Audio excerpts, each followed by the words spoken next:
What's happening, guys? Welcome to the show. Welcome back. It's another Wednesday afternoon. We're here talking about the most unlikely Best Picture winner in years, a groundbreaking movie, and one of the most important movies of this generation.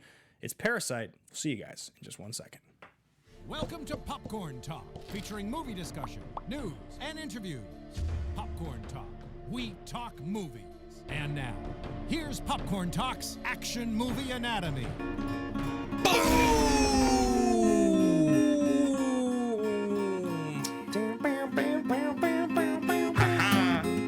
I do love the song.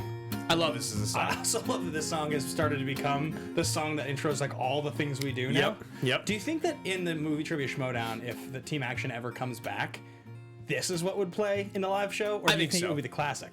I kind of want like a mix of the family's music and Who's the Boss's music or Who's the Man. Yeah. Right? Is that what it's called? Oh, The Man. The The Man? Yeah. And then like mix that with... Yeah. And then like have those turn into Still Dre or something? Yeah. Now that would be the best. And then it turns into a phoenix. And then... Once Upon a Time in Hollywood. Yeah, let's do it. Great movie to know. Guys, what's going on? We're here on the Popcorn Talk Network. My name is Ben Bateman. That is Andrew Guy. We've got Ryan Nilsson up in the booth, at least for a couple minutes. And today we're talking about Parasite, Best Picture winner, 2019 for films, 2020 for films released in 2019. An unlikely winner, a movie that we did see coming because we have a video on this very channel that was posted a week ago about why this is going to win Best Picture. But I don't even know if we totally believed it when we made the video. We are prophets, modern day prophets. Well, I think what you and I were sitting there, we're trying to think of like what we wanted to do for our short form content. And we were like, do we want to be talking about why a movie shouldn't win, or do we want to talk about why a movie should win? Because we both loved Parasite, but we also both would not have been surprised if it didn't win Best Picture. I don't think anyone really would have been that surprised if it did not win Best Picture, but we still decided to take the high road, in my opinion, and go for all the reasons we loved it. And here we are, a week later, and we were right. Yeah, a 2019 film directed by Bong Joon-ho. This is a movie by a director who is kind of redefining the way that American audiences see... absolutely redefining the way American audiences see Korean directors. That's without a doubt. But I would 100%. Even go as far as to say see non-American English language films. Like, I think this movie has really redefined the paradigm of what you expect now to be honored at the Oscars. I mean, you notice that this year at the Oscars, the number of movies that were nominated with wins... Like, as opposed to, like, you can think about a lot of movies when we were growing up where... Oh, you mean like how much the wealth was kind of spread out? Yeah, back in the day when we were growing up, like, you'd have these years where the big movie of the year would win 9 Oscars. Right, It would win, like, everything. And, like, that was just not the case this year. Yeah, I think that's kind of a thing of old. I feel like that's, like, a model of old until a movie comes along. I mean, even a film like this, Parasite, I think the score is absolutely incredible in this. Yeah. The cinematography is incredible in this. The editing, all those things could have been nominated as well, but I think... There's a side of, I actually don't even remember what all was nominated by Parasite. I just know what it won. All of those things I think actually could have been nominated, or Parasite could have been nominated for, but it just doesn't feel correct anymore. Because there's movies like, in 1917, how do you just not give that cinematography? It doesn't even feel correct, or like even editing. So, I think unless a movie comes along that's like Return of the King, where it's done something, Endgame feels like it would have been Return of the King's type of thing, where it would have gotten 8 nominations. We're in clearly like a different era, and there's a lot of things I want to talk about today. I think Parasite, we are going to do a full episode, obviously, on the movie Parasite. That's what we're here to do, but I do think that there will be at least 30% of the conversation today that's going to be sort of surrounding the experience that we've had this last 3 months tracking the Oscars, and the expectation of this movie, and kind of some of the major points that happened over the course of the last couple months that have shown us why Parasite was able to do this thing, to win this award, and kind of, I think you just mentioned it. Endgame does feel like a movie 10 years ago that would have been received very differently. Yeah, like it feels like Downey would have been nominated. It feels like Evans would have been nominated, and maybe even Hemsworth, they would have given him like 2 supportings and a lead. There would have obviously been all the visual effects stuff, and then I think back in the day, it would have been up for Best Picture and Directors. Totally. And I think also, we had a segment that we were going to record. We didn't actually get a chance to last week. And it was kind of about the Joker and how comic book movies have changed the Academy. And I think we can maybe speak to that a little bit today as well, because it does just feel like there is so much about Parasite winning this award that we're as much doing it for the reason that it won the award as we're doing it because it's a great movie. Like we could have done it any time in the last 3 months. I think we're doing it specifically now for this reason. So without further ado, I think I want to give a quick shout out to Joe Maltese and Kimberly Tucker. Those are brand new patrons at patreon.com/Team Action. Welcome to the Army. Big exciting stuff happening on our Patreon. We just recorded a brand new video. Should be coming out. It was part of our stream, but we'll be releasing it as a separate piece of content this week. So you guys can see all the exciting new stuff. There's a ton of cool new levels there. And one, very, very exciting announcement that we'll probably save for our own stream. But if you tune in, you'll see something pretty special. Yeah, you know what I realized that we forgot to do? What? Was to make our announcement for our next big goal on our Patreon video. I realized that also. Which is something that we have to talk about, but it's not. I don't want to take the time of AMA to talk about that, but there is a huge new goal that we have on our Patreon, so we'll talk about that later on, maybe on the next Patreon video or our next live stream, but it essentially involves a world tour. That's all I'm going to say. Yeah, action. Action. The world tour. Worldwide. So anyway, guys, thank you for all of your support on the Patreon. If you want to follow along with what we're doing here, be sure to hit subscribe here on the Popcorn Talk Network. You can follow along with Andrew at Andrew Guy. You can follow me at Ben Bateman Media. At Action Industries is our brand. That's everywhere. And then at Team Action Show on Twitter is the other place. I think we should just kind of get into the show. And traditionally, this show, Action Movie Anatomy, covers action movies that adhere to 4 basic rules. Now, Parasite's not really an action movie, but that's a little bit of the brilliance of the movie. It's like a multi... People keep saying it seamlessly blends genres. Like, yes, they do. They do continue to say that over and over as if it's never happened before. I think it's because the genres it blends are comedy and horror and thriller. Maybe and people are dumb and don't understand Korean movies, so they think it's like a unicorn. It's like this has never happened before. This has happened in American movies and they speak on too. social issues. How did this happen? It does do all of those things, but yeah, it's totally not a true action movie. It's definitely not a movie that we would cover on our show by these original rules. Rule number 1, the hero always plays by their own rules. It's like, who the hell is the hero in this movie? There isn't one. It's not either family, I don't think. I think you have to say that the protagonists are the poor family and that the antagonists are the rich. But honestly, the Parks, the richer family, are the nice. Like, they don't do. They're nicer. On the surface level, at least seems that way. The son, the English teacher, feels like he almost feels like the protagonist. They follow him the most. It feels like, and he also feels the most like pure. Like, he's the one that feels the least, I guess, evil, sort of. Well, it's interesting because I think that Jessica is actually. She's the unicorn in the movie, right? Like, even the family talks about her saying, like, you just fit in here, and like how smart she is. And she could have done anything. She should be a graphic designer. There's so much like promise with her and I guess purity. She's also the only one that really feels guilty about what happens at the end. And spoiler alert, guys, we are going to spoil this whole movie. Yeah. If you haven't seen this movie and you don't want to know the outcome, then you need to turn the episode off and come back and watch it later, because we definitely are going to ruin this movie. Yes, she's obviously, the only one of them that dies. Yeah. And it's a sad moment. It really is. Death, yeah. So rule number 2, the hero and the villain are always the smartest people, beings, things, dinosaurs in the room. It's funny because who are the heroes and who are the villains? The family are the smartest people in the room. Mm-hmm. I guess. But it's like both families are, right? Because the wealthy family has somehow applied their intelligence to translate through to being successful in business. Right. Whereas, like, when you look at them exist and you're like, these guys are kind of all idiots.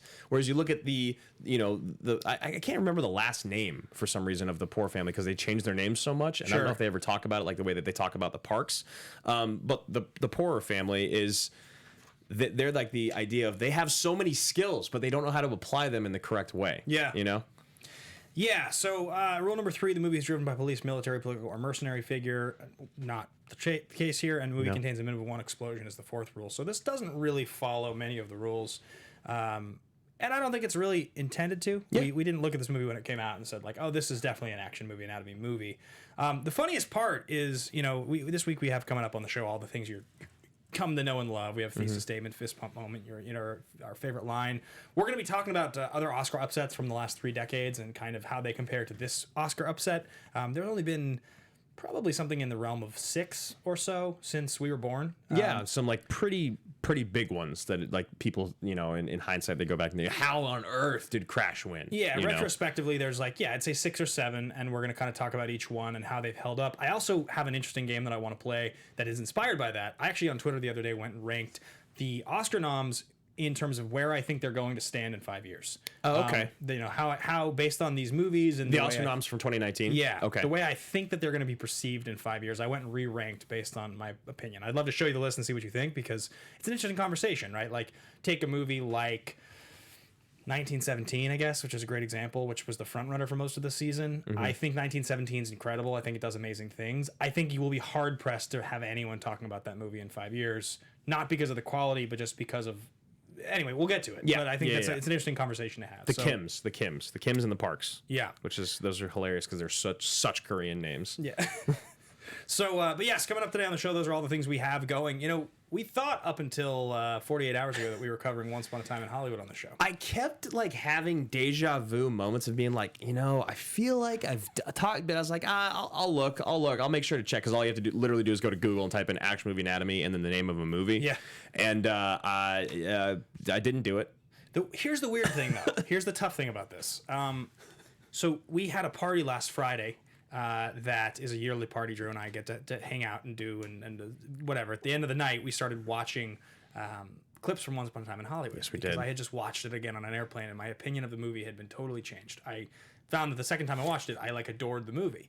And so Drew watched like 4 or 5 clips with me, and he was like, "I'm convinced. I got to rewatch this." Yeah. And so he did. And the next day, we got on the phone for like 20 minutes, and literally we're just laughing about the movie because we were so excited. It's amazing. And so we were like, "Oh, this will be great. We can't wait to cover it." But the crappy thing is, there's an episode of AMA that we did cover it, and neither of us liked it that much. I know. We liked it enough. Yeah. But like doing an episode about it now, I feel like it almost feels justified, because like I want to do an episode about that movie where we actually really liked it. Right, because we covered it and we were like trying to remember the things about it that we did enjoy, but we mostly picked apart the things about it that we don't enjoy, which is funny because you go back and you watch it again, and there's so many more things. There's so many of the things that I did not enjoy about it that I actually loved the second time, and it's because, and similarly with Parasite, and we'll get to that, but with Once Upon a Time, I was expecting something completely different, and I wasn't able to let go of the idea of what I thought it was going to be. Right. And then the movie ended.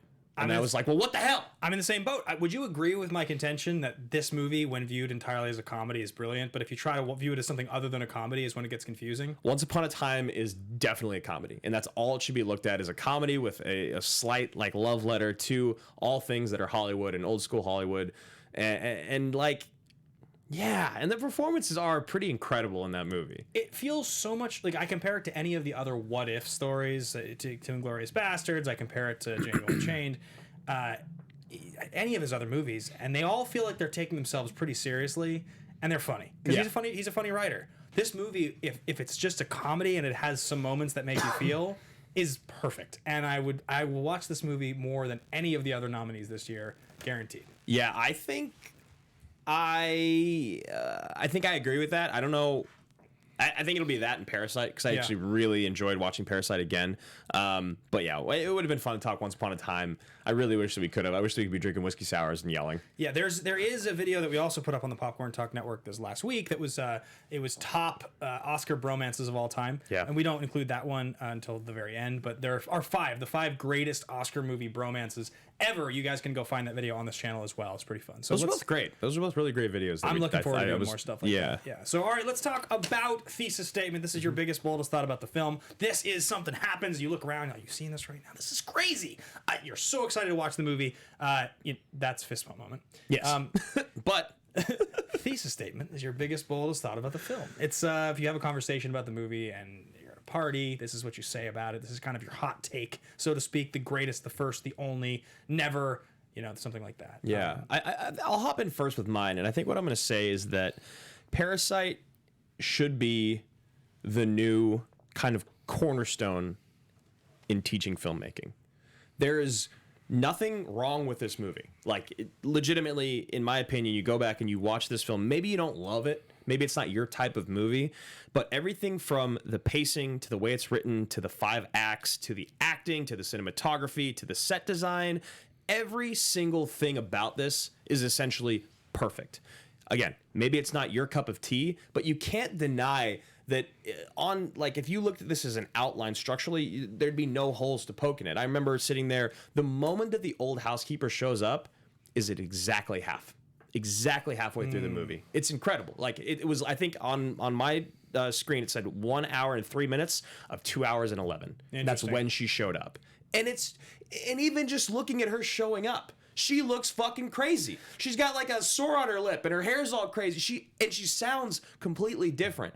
It's an absolute testament to how much a director can do with an actor. You know, we saw what they did with Us. Yeah. And you saw the two sides of every person.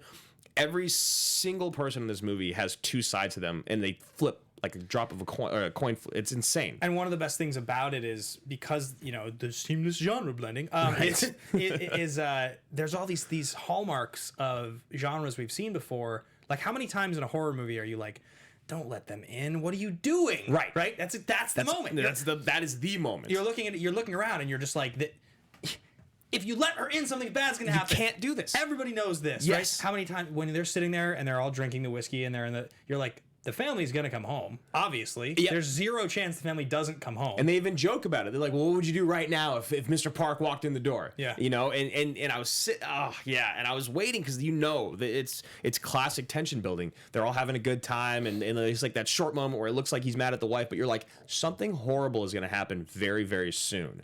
And then it does, and it goes down this crazy rabbit hole. And just to finish my point is like, at the end of Sunshine, it feels unjustified. It feels like it goes off the rails and becomes this weird horror slasher thriller, like, you know, cat and mouse movie.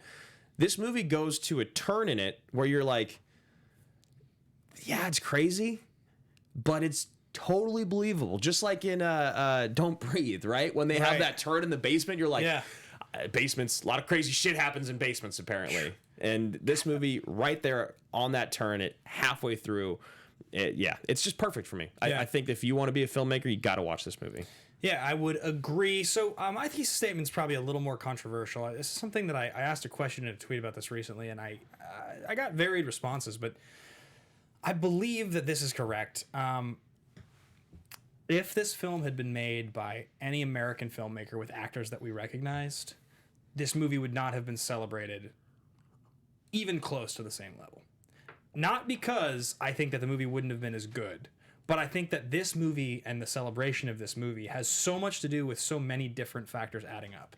Like, it's kind of like when you talk about like an athlete being really successful or anything great happening in the world, like a movie really performing well, like any show of greatness.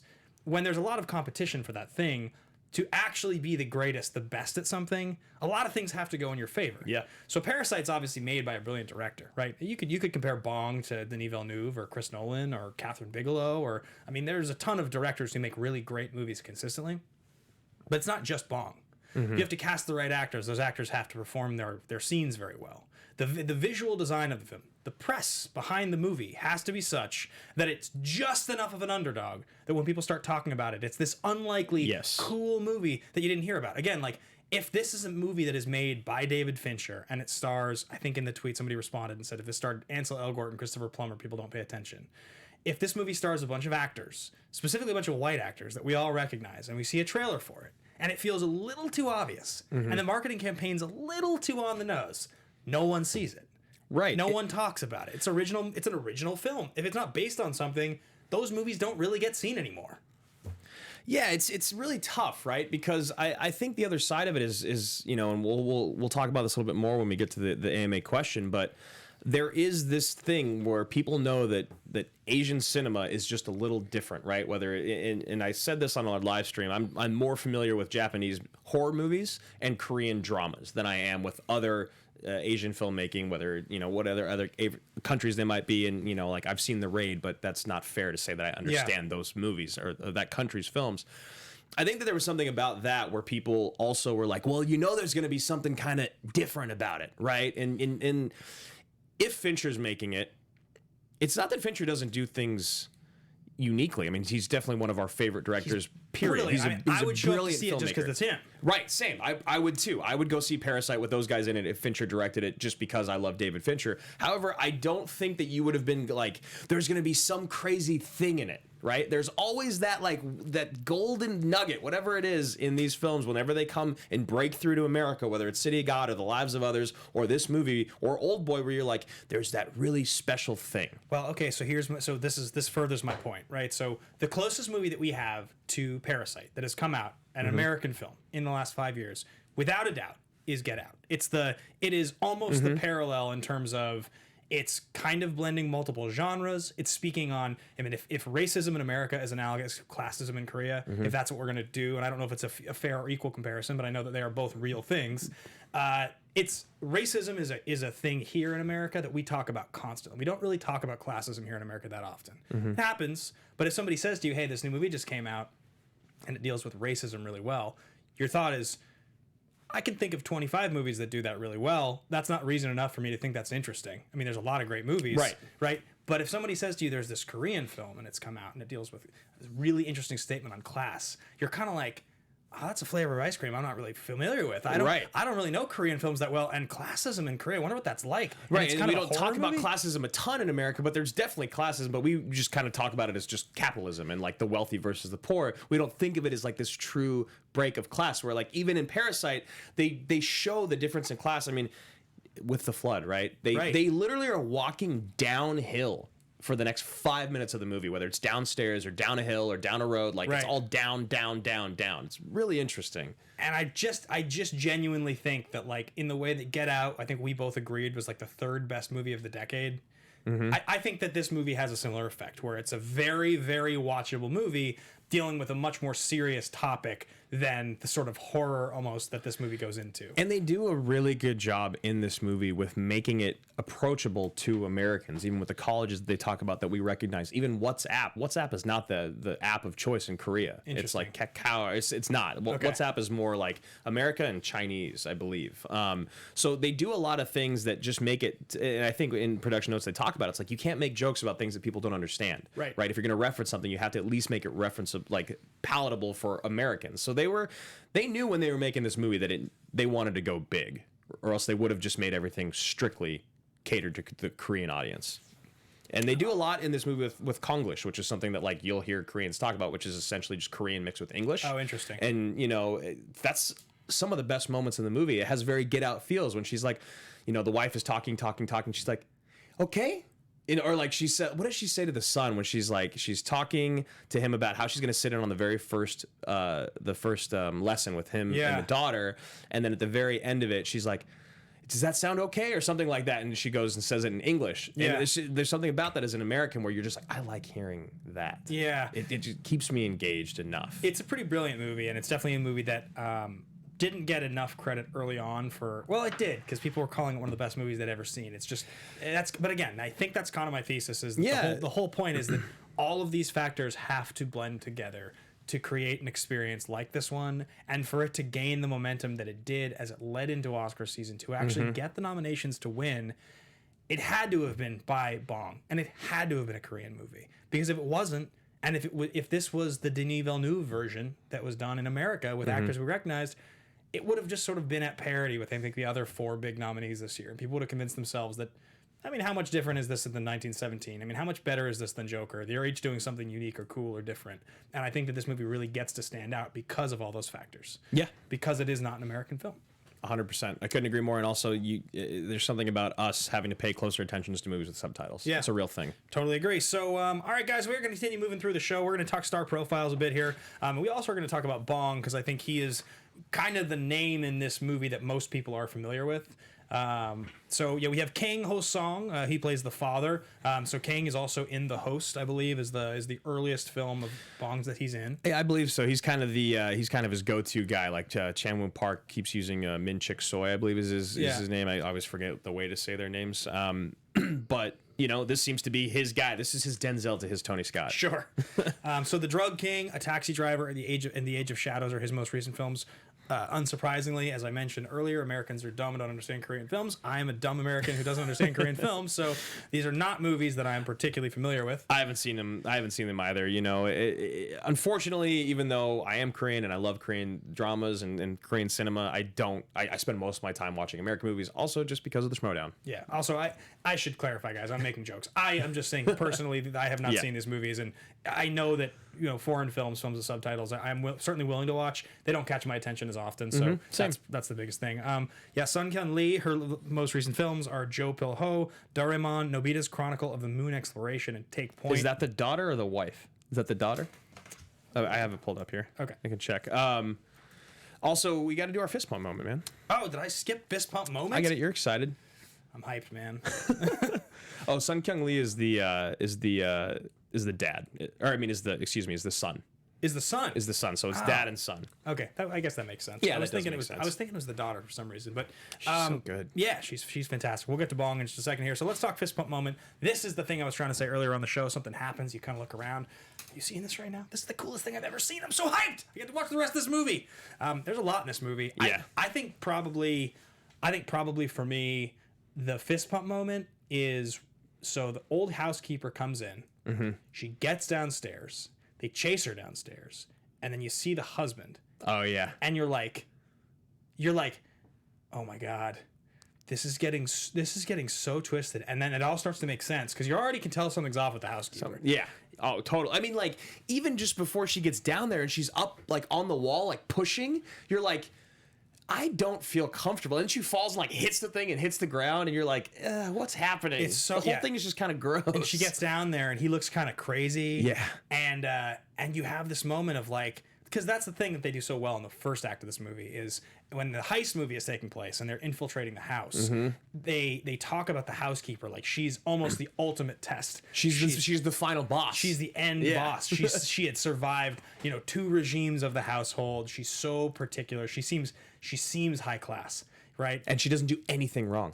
Nothing wrong. Yeah, she seems high class. I like that sentence as well. And that's, I think, one of the things about the movie that I like so much is, like, I talked to somebody afterwards about who the hero of the movie was. And I can't remember who it was, but I said, like, well, what they did wrong. And I think, because they said, until the crazy stuff happens with, like, the murder and whatnot, what they had done was not that wrong. I was like, God, they all lied about who they were to get jobs. And the person was like, everybody lies about who they are to get jobs. That's right. Like, people lie on their resume all the time to get hired somewhere. But the thing is, you forget that because they become so friendly with the family. They seem like they're friends with the family. It's a seamless blending of families. Yeah, no, it totally is. And then, sorry, I didn't want to cut you off. But no, it's interesting when the movie takes the turn to, like, physical violence and, like, they know they can be caught, all these things. Mm-hmm. It's crazy because you do realize that, like, if they had just never let the housekeeper in, they'd be fine. And the son even says, he goes, "This wasn't in the plan. This isn't in the plan." She is the reason everything falls apart. God, that husband is so creepy good. Yeah. They cast him perfectly. Like, when his head pops up the stairs to scare the kid just with the eyes, like, that's horrifying. Yeah. That could be a horror movie. Agreed. Easy. My fist bump moment, so I had 2, and the first one I realized I had both times. And it happens really early on in the movie, and it's after the son is leaving after his very first lesson, and Mrs. Park she's like, anyway, so, it's been really tough. We've had to go through a lot of art teachers. And as soon as she said that, I was like, oh my God, this is it. This is how they do it. Yeah. He's going to bring in his sister as the art teacher. And so that was like the first thing. And I was like, yes, this is it's just subtle and brilliant.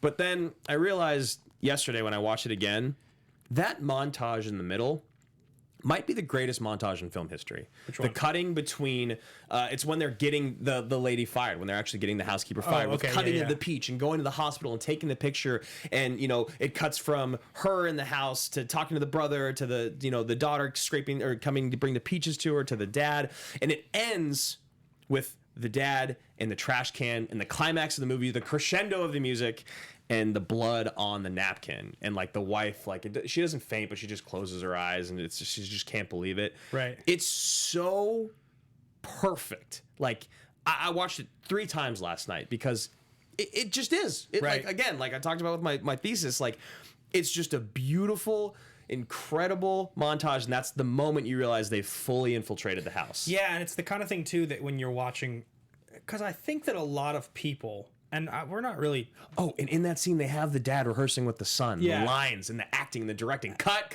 You're up here. You need to, Yeah. That's a little cherry on top. One of the coolest things about it is, like, we're guilty of this also, but I definitely think that most people that watch, again, we always say this, to somebody who sees, like, 20 movies a year, so maybe less. Right. When they watch a movie, even if it's supposed to be a great movie, they're not really paying attention to those things. And the point of montages is that you're not supposed to hold on, like, a long shot where you're captivated by swelling music. Mm-hmm. Montages are almost supposed to be innocuous. You're supposed to sort of be watching them and not realize they're happening because storytelling, it's that important piece of storytelling that ties together a whole sequence of plot. Yeah, and the great thing about montages too is you get to feel smart as the viewer, being like, and putting this together. Yeah, this has to happen. This is the right, like it makes you feel like you're a part of the film for a moment. Totally, man.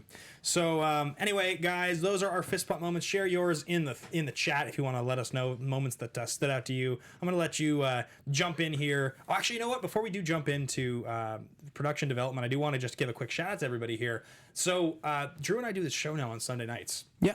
It's called The Action Guys. It's a 2-hour streaming show that we do every single Sunday. It's usually from 5:30 to 7:30. The last couple of weeks, the Oscars and Super Bowl kind of messed up our planning. But generally speaking, it's going to be Sundays on the Action Industries YouTube channel. That's our personal channel that we've been building. We do First Thoughts movie reviews there. You'll be able to find my review of Sonic there tonight. I think we're going to try to start doing news stories there as well, like entertainment news stories, just like a quick blurb of what you guys should know about what's happening today and what happened maybe yesterday. Yeah, we're working on that. So go check out the channel, but tune in every single Sunday. This Sunday night, we're excited. We have a great show for you. Action Industries YouTube. So thanks everybody for that quick plug. Yeah, we're up at I think we're about to hit 32, which is great. Like 3,200 subscribers. We're doing well. Yeah, it's a nice slow burn for the Action Industries page, but we're proud of it. I think the channel's doing well. So yeah, thanks for hearing me out.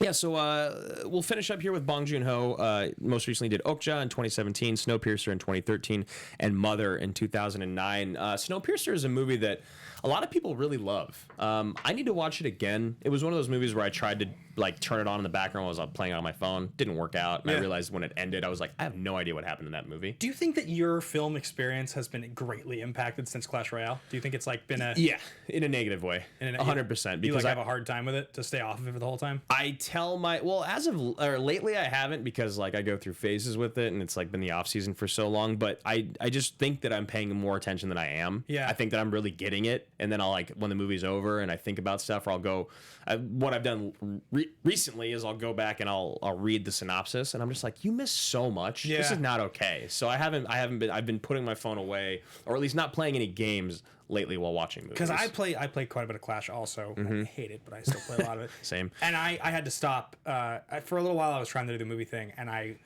would get too frustrated because I would just pause the movie. Right, to play. And then I would realize that I was pausing the movie 13 times during the movie, and I was like, what am I doing this for? Because I just can't do it. It doesn't compute. I am a millisecond worse at the game because I'm trying to watch. And that's all that matters, for you to be bad. Yeah. Or for you to lose the game, and it makes you furious. Yeah, but so speaking of Bong, on your subject of Snowpiercer, I watched the first 30 the other night. I remember the first 30, but I don't remember much else. Yeah, I didn't get to finish it. I'll probably finish watching it this week. Were you engaged? Yeah, I liked it. It's the tone's a little weird, yeah, but I like it. I mean, it's got a ton of huge actors in it. So apparently, I had a conversation with a friend of the show, Alex Kessler, the other day about this, because we were talking about Parasite, and he thinks it's far and away the best movie of the year. And we were talking about Bong, and he was saying that about Snowpiercer is supposed to have been Bong's big American, that was supposed to be the movie. Because he has all these guys in it. He's got Captain America in it. He's got Viola Davis, or not Viola Davis, Octavia Spencer's in it. They were both in The Help. And since The Help, I've been screwed. Yeah. I always say the wrong person when I think about Viola Davis. I was just talking about how much I think Cynthia Erivo, I still can't even say her name, so it doesn't matter because it just happens with some people where you just either get them mixed up or you're just an idiot. I have this thing in my mind where I cannot remember her name even though I loved her performance so much. Yeah, I'm a big fan of them both. But Octavia Spencer and Chris Evans and John Hurt and Jamie Bell and and Tilda Swinton. I mean, it's got this big cast of huge Oscar-winning actors, and supposedly that it was released in 2014 in the summer in the U.S. It's 2013 in Korea, but 2014 here. And I guess something to do with Weinstein and Miramax. It got buried. Yes. And it didn't get promoted. It was only available because Alex was saying, he was like, dude, this was supposed to be... I actually read an article on this the other day, but I can't remember exactly the details, but it was essentially why Harvey Weinstein screwed Snowpiercer and made Bong Joon-ho have to wait this much longer to break through. And I don't know. And he was saying, I remember in 2014... because I was like, no, it's 2013. He was like, whatever your app says is wrong. It was the week after Winter Soldier. I'm sure of it. I went with Jimmy Wong. I know who it was. We went to see the movie in 2014. I looked up at 2014 is the U.S. release. Right. And he was like, and it was only available in 2 theaters in Los Angeles. You could see Snowpiercer in 2 theaters. with those stars in it. That's crazy. 2014. That's the same year Winter Soldier came out. Yeah. Chris Evans a household name at that point. And it came out after Winter Soldier came out, so it doesn't. Wow, that's Avengers crazy to me. was 2 years earlier. I do have to say we did miss a super chat earlier from Paul Denuzio. Thank you so much, PLD, for your donation. But a big time happy birthday to General Kelsey Kirkland. Yeah, Kelsey to you, Kins. Kelsey Kins. Yeah, one of our favorites. Happy birthday to Kelsey. Yeah, that's we're getting older, Kelsey. We're getting older. So in production development, let's move through this relatively quickly. But there's some really interesting stuff about this. As most people know, the Park's house and the Kim's apartment were both completely built by Bong Joon-ho and their set designer. Their production design was Lee Ha-jun, and this is a really cool thing that Brandon Hanna pulled for us. I'm just going to read it off the page. I thought that was really interesting. The production designer said that the sun was an important factor with building the outdoor set. The sun's direction was a crucial point of consideration while we were searching for outdoor lots, Lee explained. We have to remember that the sun's position during our desired time frame and determined the positions and sizes of the windows accordingly. In terms of practical lighting, the director of photography had specific requests regarding color. He wanted sophisticated indirect lighting and the warmth from tungsten light sources. Before building the set, the DP and I visited the lot several times to check the sun's movement, and each time we decided on the set's location together. It's like that attention to detail. I don't know how many times I've read in production development about them scouting out a place and looking at the way the sun moved on it. Like, if you pay that much attention to... Because a lot of times they just build them on sound stages, where they can just control the sun. And the idea that they took that much care in building these two sets, again, it's like the attention to detail that really, really separates this. And I think that alone kind of shows you. I mean, because obviously, if we want to talk about the house is fucking immaculate. It is beautiful, gorgeous, perfect. Like, you think that there isn't, like, everyone talks about in LA, like Frank Gehry, I think is his name, Gehry, is like being like one of the most famous architects. Yeah. Like, you look at that house, you're like, yep, the most famous architect in Korea would probably build that house. Yeah. Like, it looks like that. And then alternatively, their apartment is perfectly disgusting. Yeah. It's hilariously disgusting. With getting, always getting peed on. The next thing that we have in here is, the title meaning, which Parasite, people thought, producers thought it was too on the nose. They thought it was like, well, obviously it's this, the Kims infiltrating the Parks, the poor infiltrating the rich. But what they wanted to actually, it's a double meaning, because it's about the poor or the rich parasite or leeching off the poor. They can't do their own dishes. They can't clean their own house. Right. They only can exist by making the poor work for them. So right. it's a cool double meaning there, and I think that's how they were able to win them over. Some of the stuff in here that they talked about, I mentioned earlier about WhatsApp and, the colleges, talking about the UK as opposed to like bigger, countries in Korea. Bigger cities in Korea. And then also the Ramdan was really interesting because I remember they kept talking about this Ramdan. I was like, that's not a real thing. I don't know what the hell that is. But it's essentially like ramen and udon, which they know that Americans know about. Yeah, and kind of like combined in one dish. So they're like, if we say this, then they'll probably be able to figure it out. And it's like sirloin Ramdan. Yeah, it looks so good. Delicious. It's really all it is a blend of like spicy ramen and then like this thing called jjajangmyeon, which is like black bean noodles. Okay, so, yeah, it looked bomb. And steak. Yeah, and steak, of course. You already talked about Bong and his kind of his coming up here in America. It does feel like he just is the most famous Asian director in America now, right? Like, it just feels like it has to be him. So now the question is, and I think this is probably a good time to do it. I can pull up this ranking. Let's do I think that. it's an interesting conversation. Is like, so okay, Parasite just blew the Academy Awards away. Everybody freaked out. It did crazy things no one expected, right? And I think we can all agree there's going to be attention on Bong's next movie. People will pay attention. Yeah, it's kind of the, heavy lies the crown. So what if Bong is to come out with his next movie and it doesn't do that well? Let's just pretend it kind of is weird, it flops, people don't like it. Then he waits another 3 years. Do you think that the paradigm is shifting enough that there'll be another foreign director to come in and make a foreign language film that blows people away? Or do you think this is one of those things where, because a lot of people I know still haven't seen Parasite. Yes, I think that someone could just easily come in and replace him and he'd be forgotten about because exactly what we're talking about. He's a Korean filmmaker that'll probably still make Korean films, and he will... Hopefully not, but he may struggle to find the next like great American project. And like you said, if it's not good, we have a very fickle audience here, and people I think will forget and be happy to replace him. Yeah. You know, it's if you think about how much people talk about Inarritu and Cuarón and Del Toro. They go very hot and cold with those directors. Yeah. It's like they do their thing and everyone's there to cheer them on, and then they're gone. Yeah, right. If the movie's not good, it's like it doesn't have the right actor. It's not English. It has a subject people don't want to pay attention to. It's not a war movie or something. You know. So my ranking, and this is I'll show it to you here, is I still believe in 5 years Parasite will be revered as the best movie of the year. I still think that in 5 years people will look back on this year, and none of these other movies will have made enough of an impact that people are going to feel differently. After that. In fact, I will start from the back because I think that's more interesting. I do think Parasite's number 1. Starting at 9th. Yeah, in the sense of saying this will be the highest revered in 10 years from now. 5 years. Or 5 years. Okay. In 5 years, when we're talking about the 2019 class of films. Is Ryan in the booth still? It's J-Lo. What's up, J-Lo? How you doing, J-Lo? Hey guys. What's happening? Did you see Parasite? She hasn't, so we've spoiled everything. Oh, I'm so sorry. It's okay. So number 9 is Ford v Ferrari. That's the movie that in 5 years is going to seem like the least significant movie of the whole group. Wait, were you going to ask something? Oh, you were going to ask if you'd seen Just 'cause someone that it had was a seen the Parasite movie. question. Gotcha. All right. We love you, J-Lo. Yeah, we love it, J-Lo. And the reason I say that is because I think as great as Ford Ferrari is, and I love it, there's nothing about that movie that will stand out any more than it did this year. It's only going to get worse by the year. The only thing that would have stood out from that movie would have been an insane Bale performance. And it is an insane Bale performance, but he's being a normal guy in it. Yeah, so that's why it's forgettable. And it's one of 12 insane Bale performances. Number 8, Marriage Story. Yeah, I think so. I mean, you know, the movies like I always compare it to like Blue Valentine, but there's these movies that come and they make a huge hit on you because you know they're incredibly well acted, shot, directed, written, and all that. But at the end of the day, they just aren't super fun to watch. And there's nothing that wows you in this other than just like a couple great scenes. Which is to me why I do think it'll stay relevant more so than Ford Ferrari because it's a Netflix movie and it'll stay on Netflix. But and it's relatable. A lot more relatable than I've never drove in a car 240 miles an hour. Yeah. Number 7, The Irishman.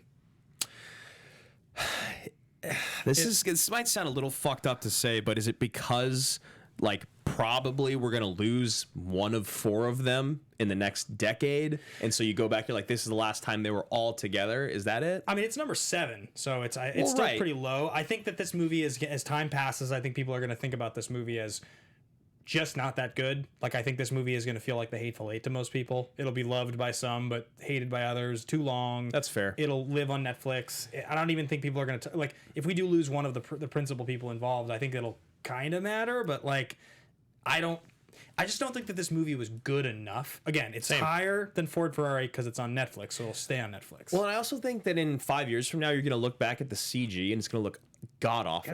It already well, that's what I'm saying is it looks terrible now. So imagine 5 years from now when it's like deepfakes are going to become like a real problem. Like that looked horrible. Yeah. Also, one more thing. Jake Yakovin with a $5 super chat. Happy birthday, Kelsey. Also, happy birthday, Action General Cody Seal. Wow, we got a double HBD Cody Seal. HBD PLD. Yeah. So big happy birthday to Kelsey and of course Cody Seal. General, appreciate you guys. Thank you guys so much. Number 6. Number 6, I have Little Women, and the reason being. The Little Women. This one I had to move around a little bit. This was an Alex Kessler thing when I had a conversation with him about this. Alex has got very strong movie opinions. Yeah, in a great way. Yeah, definitely very well refined. He said to me, "Think about the Little Women that came out when we were kids, and how formative of an experience that was for teenage girls when that movie came out, and how important it seems to so many people that grew up watching it. Now, 25 years later." To you and me, and maybe it was in your household, Little Women didn't matter a lot to me. It wasn't a movie that I was super aware of. I watched it once with my sisters, but I honestly didn't feel like they even really liked it that much for some reason. But when this new one got announced, everybody was like, it felt like they were rebooting a big franchise or something. Everybody was so excited. Oh, Greta Gerwig's doing Little Women. This is crazy. And I think this movie was really good, and it has a lot of very, very big actresses like Florence Pugh's going to go on to do great things. Emma's already will too. Huge. Saoirse's going to win an Oscar. Meryl Streep's in this movie. Greta's like the hottest female director right now. Isn't Laura Dern in it also? Or is she not? She's not. Is she not? Oh, who am I thinking of? Meryl Streep's in there. The 3 sisters, the 3 older sisters. But so I have Little Women at 6. Okay. 5, I've got 1917. And that one might even be too high because as much as I love it and as great as it is, it doesn't have a star like in the starring part. It has actors that people are not too familiar with. and it's a World War One movie, which is pretty tough for a lot of people to get into anyway. And the big hype behind this movie kind of needed to happen. It needed to win Best Picture to stay significant. Yeah, I mean, it won what it was supposed to, and a lot of people can argue that it should have won Best Picture. I think it will be really tough for it to stay super, super relevant because, again, it's like a down the middle war movie with incredible cinematography and really great acting, but people like hating on Nazis and there's no Nazis in it. People like World War II over World War One because it's been more grand. Like in our memory, it's like World War II is the exciting war to watch movies on. How much do people talk about the Thin Red Line anymore? And that movie was like a groundbreaking, beautiful, incredible war movie from its time. Yep. 22 years later, like she is in Little Women. Laura Dern? Yeah. Oh man, I must just be forgetting who she Marmee March or something. I don't know. I just remember seeing something. Schmodown, Ben. Yeah, you must be right. I guess I just forgot. Number 4, Jojo Rabbit. Okay. God, so it's a bummer because I haven't seen JoJo or Little Women still, so I can't really speak on it. JoJo's great. The thing about JoJo is it feels a lot like Tenenbaums. It feels to me that feels like that's going to be the Taika movie from his run. That's going to be like the Taika movie. Even though like Ragnarok and Thor: Love and Thunder, they're going to be bigger movies. JoJo's like that movie that if you saw it at the right moment in your life, you're going to feel like it's one of those forever movies. That like the Pulp Fictions of the world. People love it. I still cannot wait to see it. And I think after award season is come and gone now, I don't have to worry about coming into it overhyped. Yeah. Number 3, Once Upon a Time in Hollywood. I think it's way more relevant than I realized it was going to be at the time. I think people love Tarantino, and this just is the iconic late career performance of these guys. I think this movie is going to play so well on rewatch for people. It does. I can tell you from firsthand experience for someone that did not enjoy that movie on rewatch, I was dying. I was dying laughing so much so that I had to call you to just laugh and say Spanish. Like the whole thing is so good. And it's also like Brad Pitt will always be Brad Pitt and Leonardo DiCaprio will always be Leonardo DiCaprio. Even 20 years from now, when you talk about those guys, they'll be like the Newmans and the Nicholsons. Like that's how people will talk about these guys. And you go, well, what was the movie? Oh, they were in this movie together by Tarantino, and Brad Pitt won an Oscar and Leo was nominated. Like, well, holy shit, I have to watch it. There's this thing that always happens when you look up great actors like you're talking about, and you look up their IMDb, and it says, and like guys that have 50-year careers, and it's what they're known for. And the thing that shows up in the time that they were super famous way back when, people would probably be like, how could Duval ever not be known for The Great Santini? It's like, how could Jack Nicholson ever not be known for 5 Easy Pieces? Right. Or like these movies where it's like they were so big at the time. But what it really comes down to is that you have to hit the cultural zeitgeist of so many things. And it does feel like this is going to be one of the big 3 or 4 movies that both of these guys will be forever remembered for. Well, and I think the other thing that's really interesting about it is you and I were talking about Tarantino's filmography, and honestly, there's the Tarantino of old, which is like, Reservoir Dogs and Pulp Fiction are probably the 2 biggest ones that people really, really hold on to from the 90s. But then you go into the 2000s, it's like, well, yeah, but he did Inglourious Bastards and he did Django, which a lot of people really love. And then, of course, Kill Bill. We were talking, it's like, well, I love Kill Bill more than you. Yeah. So I'll go back and watch Kill Bill any day of the week. If it's on TV, I'll watch Kill Bill. But I don't want to sit down and commit to Inglourious because, again, with the subtitles in that movie, it's not one I can just have on in the background and truly enjoy because that movie is phenomenal. It's really good, yeah. But it's not quite as fun on rewatch because, honestly, I don't speak German. That really is it. And like, if I want to just have a movie on in the background, Inglourious probably isn't it. Django, it's hit and miss for me. I like parts of it. I don't like other parts of it. It really is like Pulp, Reservoir, and Kill Bill for me, but not for you, and then probably this movie. I think there's a decent argument that this is his most rewatchable movie. It's possible. It's possible that Pulp Fiction is more rewatchable because it feels so iconic. I think, for me it goes probably Pulp, Kill, and then I think this. Which is why for me it comes in at number 3. Number 2, I have Joker. And I have Joker not because I think Joker is better than like the 4 movies behind it. I actually think Joker like in the end is really good, but it's more just like polarizing. But you think about how iconic the character of the Joker is, how big of a deal it is that he won the Oscar for the same role that Heath had played, and also just the fact that like it's a comic book movie. Yeah. Like this is a dignified comic book movie where like comic book fans and nerds forever are going to get to be like, he wasn't supporting. He won Best Actor in a movie without Batman. It was R-rated. It got nominated for 11 Oscars. It completely changed the landscape going forward of what we expect an Oscar movie to even be. And then the source material that things were pulled from were like not things that the general public knew about. Like when I went and did the segments that I did on Joker, I had to read about these comics that were mentioned, like in The Killing Joke and things like that. I don't know what the hell the Killing Joke is if you're not a comic book fan, Yeah, you know? And totally. so it's interesting. I almost disagree with you in the sense of it lower? being, I think it will be lower, but I don't really want it to be. You know? I don't know. It's just, to me, it feels like the power of the comic book movie and the power of the Joker. It's also a $1 billion R-rated movie. It's a $1 billion R-rated movie, and it's Joaquin finally getting his Oscar, you know? Yeah, that's why to me it seemed like that was going to stand the test of time. And then the number one movie is Parasite, just because for all the reasons we said, it feels like it's groundbreaking in different ways. So those were my opinions. Any major disagreements on the list? No, I think I really like the list. I do feel that you might have put Joker too high, even though I don't, like I said, I don't really want it to be lower than that. Otherwise, I think it's great. I really think everything on here is pretty solid. Marriage Story might be higher than Irishman, but it seems impossible because of the names in the Irishman and who did it. And then Once Upon a Time, maybe it goes Parasite once and then Joker, or maybe it goes once Joker Parasite. Could be. Honestly, who knows? Once Upon a Time may.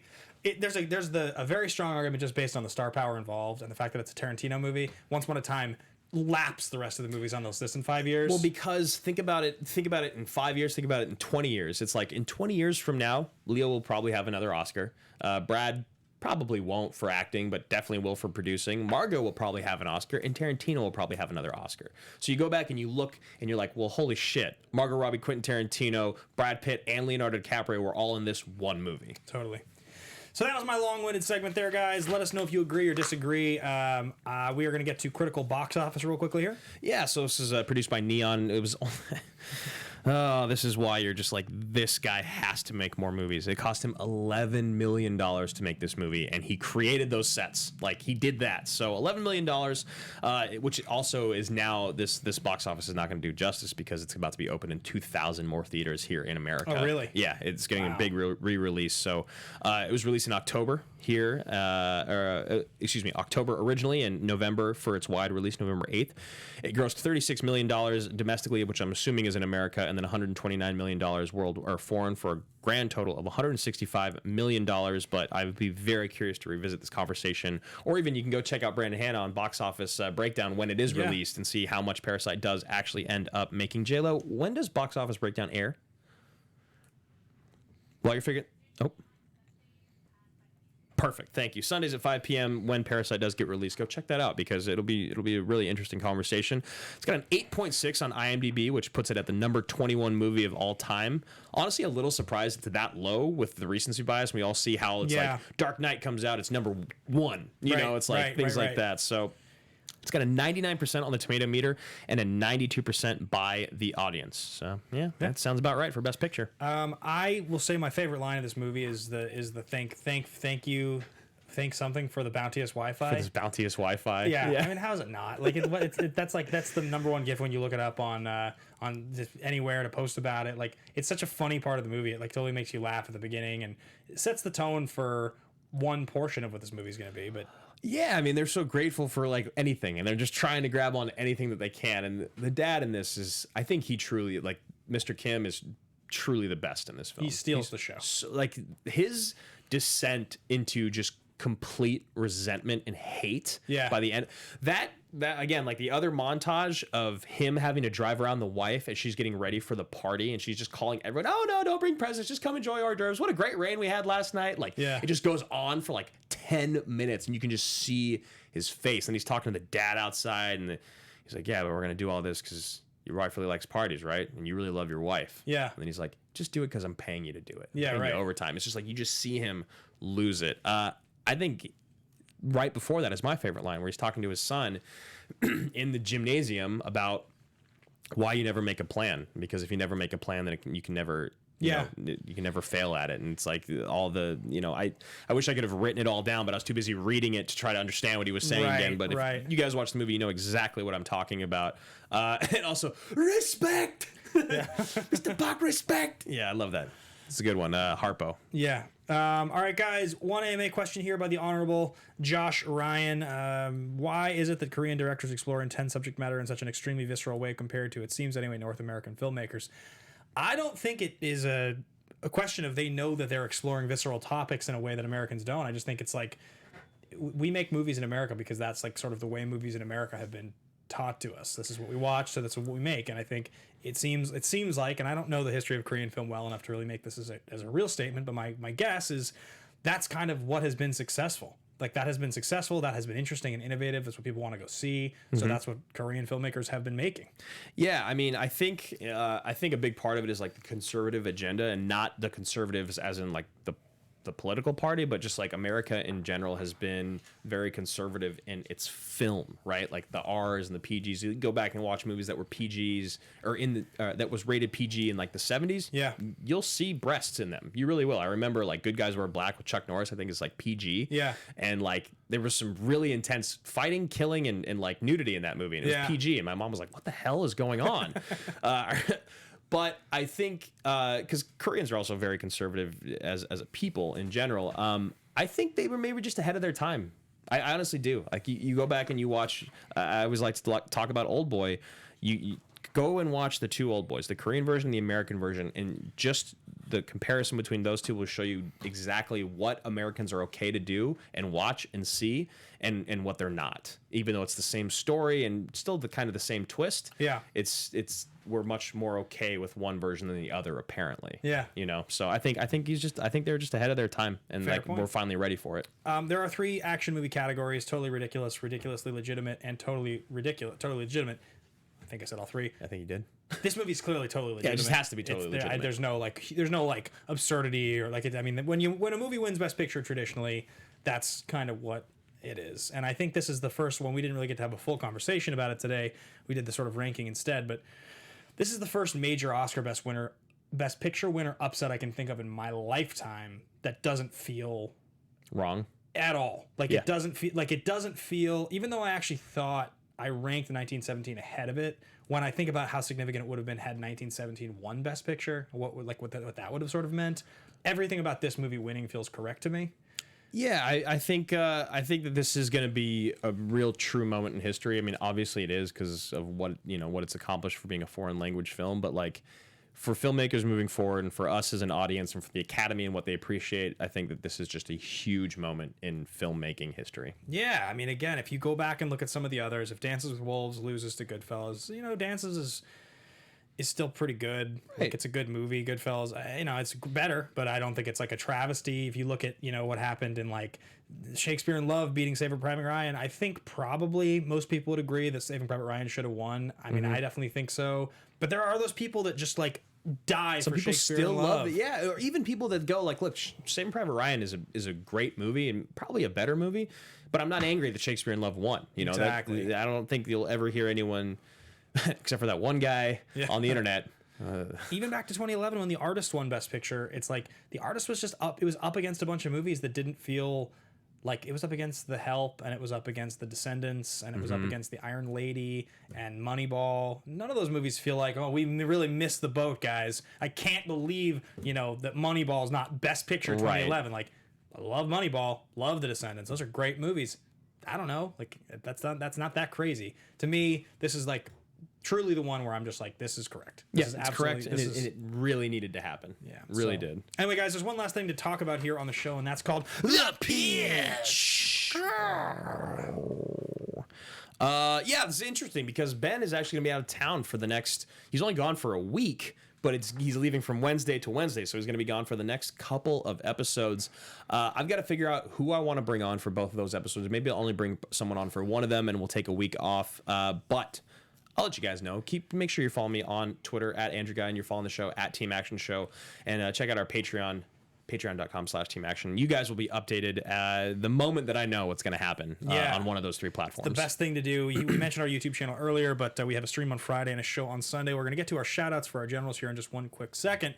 But I do want to remind everybody here, if you guys live in Atlanta or the nearby area, on February 29th, I'm going to be defending my Schmodown title against the greatest of all time, Mr. Dan Merle, theschmodownlive.com. If you've ever wanted to see one of these live, if you've never met us before, it's going to be an unbelievable show. Go get your tickets. There's only a few left. I think there's like 45 tickets left total for the whole event. So I'm really excited about it, and it's a great thing to do. So go check it out. Go to theschmodownlive.com.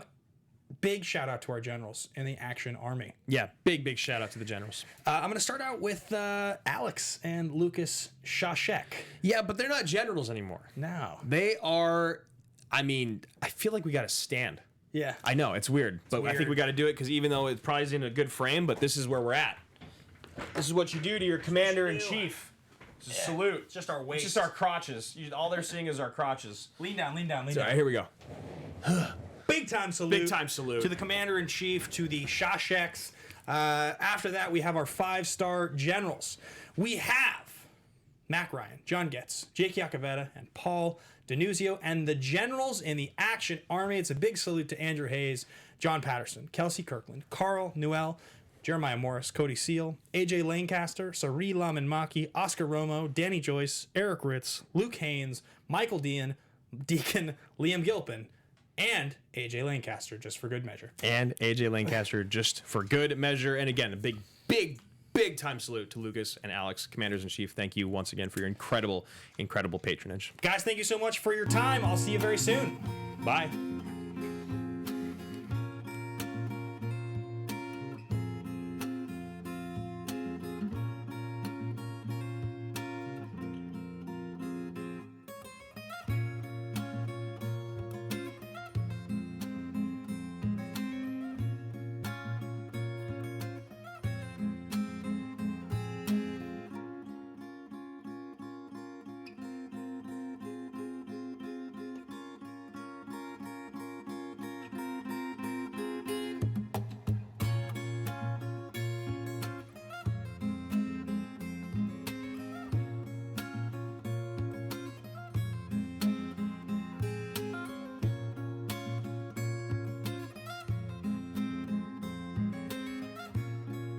From producers Maria Menounos, Kevin Undergaro, and the entire Popcorn Talk Network, we would like to thank you for tuning in. For questions or comments, be sure to visit popcorntalk.com.